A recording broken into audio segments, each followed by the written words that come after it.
Welcome दोस्तों, की हाल चाल है? ठीक ठाक हो, खुश हो, फिट बिल्कुल सब उम्मीद करदा मैं ठीक ठाक होणगे, खुश होणगे। ते अज थोड़ा जा काम कर रहा सी, मैं क्या भी तुहानूं चैक कराइए। अपने सोलर पैनल लगा है तकरीबन कोई 15,000 वाट, 15,000 वाट।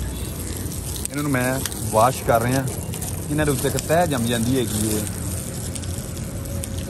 मिट्टी की। थोड़ा जहा सूरज डाउन हो चुका है, मैं थोड़ा यह देखो है ना, मिट्टी की तह जमी पई हैगी। ये करंट इन्होंने ब्रेक होने लग पैंदा है बिल्कुल। जो करंट ब्रेक होंदा है तो फिर ये ना अपना काम छड़ जांदी हैगी ना, जिहड़ी है ना एनर्जी इन्हां तो पूरी नहीं हासिल की जा सकती। यह लाया पैप दे के थोड़ा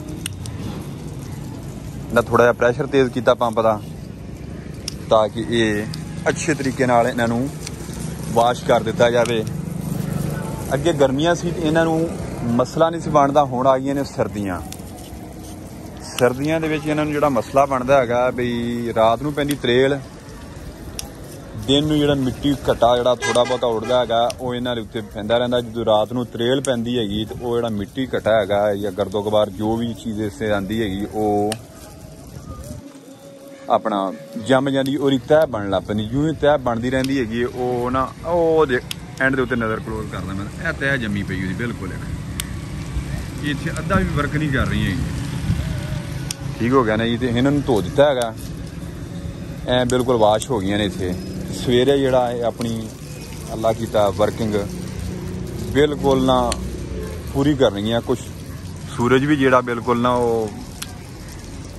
मध्यम जिहा होता है, गर्दो गमार कुछ स्मोक की लपेट आ रही है, उसकी वजह तो ना ये निज़ाम डिस्टर्ब करना पैनी है, एनर्जी पूरी नहीं को हासिल की जा सकती। ठीक हो गया ना जी। तो ये आप इन्होंने अच्छे तरीके वाश करता है। देखो मुकम्मल सारा पैनल जो लगा है, मैं तो इन्होंने दूजी साइड तू इन्हों की फिटिंग वगैरह सारा कुछ चेक कराना है। इन्हू पैनल लग्या विखाइए, इन्हू कल्ले नू ना खिचल खुचल करनी पै जाती हैगी है। तो यह देखो प्लेटां सारियां वाश हो गई ने। चल कोई नहीं, यह सारा पैनल लगा पाया है। ठीक हो गया जी, ठीक हो गया जी। दूजे एक पैनल वो लगा पाया है जी, उन्होंने चलदा मैं नाल तुहानूं दिखाना भी वो की पोजीशन बनी भी, किन्नी गर्दो अखबार जी वो उत्थे अपना जमी हुई इन्होंने उत्ते चलदा। मैं तुहानूं दिखाना उत्थे आके। यह दोस्तों चेक कर सकते जी, इत्थे इन्हें धोण तो पहले इन्हां दी कंडीशन जिहड़ी हैगी है, 12 प्लेटां ये लगियां पईयां ने, बाकी कोई वो अगले पासे लगियां पईयां बड़ियां छोटियां एडजस्ट कर छड़ियां विच जी। तो इन्होंने पानी शानी बजदा बुझदा रहे इन्हां दा कोई, चलो थोड़ा आसरा वासरा कर दी भाई। वो उत्ते फस गया पैप, पिछों खिच्ची माड़ा जा।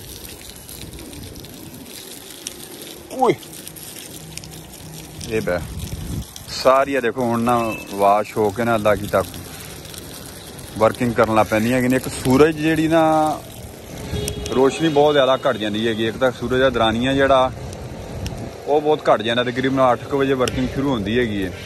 तो शामी जी हुण पोजीशन बनी खलोती है, टाइम तकरीबन को ला लो समथिंग 4, 4:30 पौने 5 का हो गया है। तो वो अपना दरानिया बहुत घट जाता है। 4 ते 4 8 घंटे 9 घंटे सारा सूरज निकलता है। तो फिर इस वजह से इन्होंने प्रोडक्शन इन्हें पैनलों की घट जाती हैगी। बाकी साढ़े तुसीं चैनल नूं सबसक्राइब कर दिया करो यार, तुहाडी मेहरबानी। तो साडी वीडियो नूं लाइक कर दिया करो।